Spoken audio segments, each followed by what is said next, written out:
That was the moment I knew. Not when I found the texts.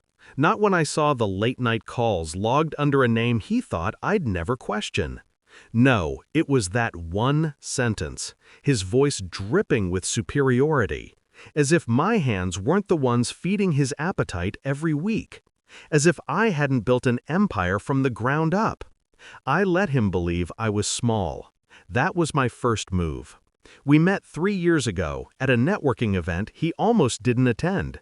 He liked to tell the story that he rescued me from a corner table, sipping wine alone. Truth was, I was observing, watching the room.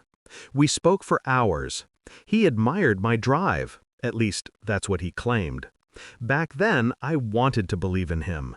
I wanted to believe that love didn't always come with a hidden price tag. So I let him in. I let him see my laughter, my late nights, my silence. What I didn't let him see was the ownership papers, the contracts. The fact that the restaurant where we had our first real date, his favorite spot, was mine. He thought I was a waitress. I let him. The betrayal was slow, subtle. A perfume on his jacket that wasn't mine. His sudden obsession with working late. The way his phone flipped screen down whenever I walked into the room. I didn't confront him. Confrontation gives them power. Instead, I collected.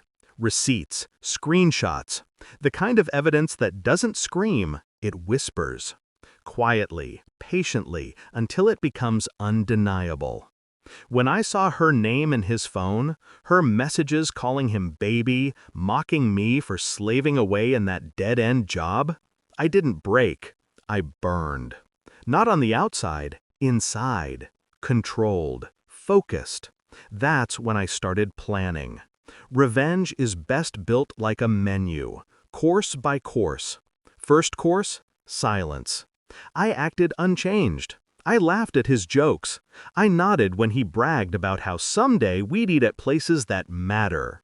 He never realized the maitre d' greeted me with a bow when he wasn't looking. He never saw my name engraved on the founder's plaque he passed every week. Second course, distance. I began transferring assets, quietly dissolving the accounts with both our names, selling off the things he thought were mine but were actually his. Birthday gifts, watches, the car I couldn't afford without him. All liquidated, all gone before he could touch them. Third course, preparation. The ring he gave me, a modest diamond he stretched his finances to buy, I kept pristine, untouched. I already knew where it would end up. And the main course? Well, that required patience. The night came wrapped in velvet. He'd made a reservation for 2, his usual table, the corner booth with the city view. Only this time, I intercepted it, reserved under my name. The staff knew what to do. He arrived on time, his mistress trailing a few steps behind, her laugh sharp enough to cut glass. I approached in uniform, white shirt, black apron. He didn't notice at first, not until I placed the menus in front of them. His eyes flicked up. Confusion. Then annoyance. Really? You're working tonight? I smiled, calm. Of course, someone has to serve you. The mistress giggled, whispering something in his ear. I didn't flinch. I poured the wine, set the glasses, and waited. Waited until he was comfortable, until he thought he was still in control.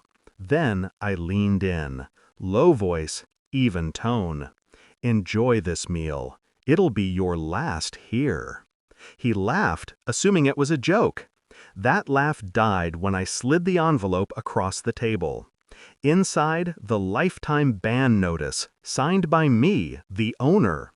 And beneath it, his own words, printed from his texts where he mocked me for being just a waitress.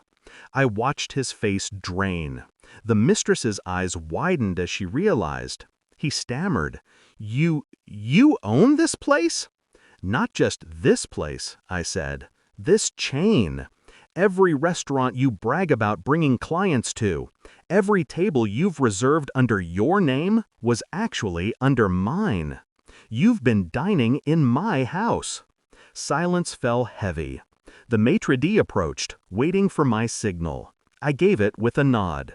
He was escorted out, humiliated, barred from stepping foot into the world he once used to impress others.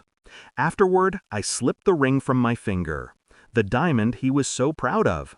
I dropped it into a velvet pouch and delivered it to a charity auction the next morning.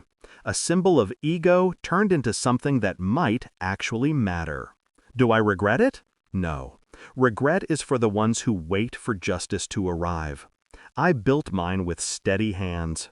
He thought he was rescuing me from a dead-end job. The truth? I was never trapped. He was. And now he knows it.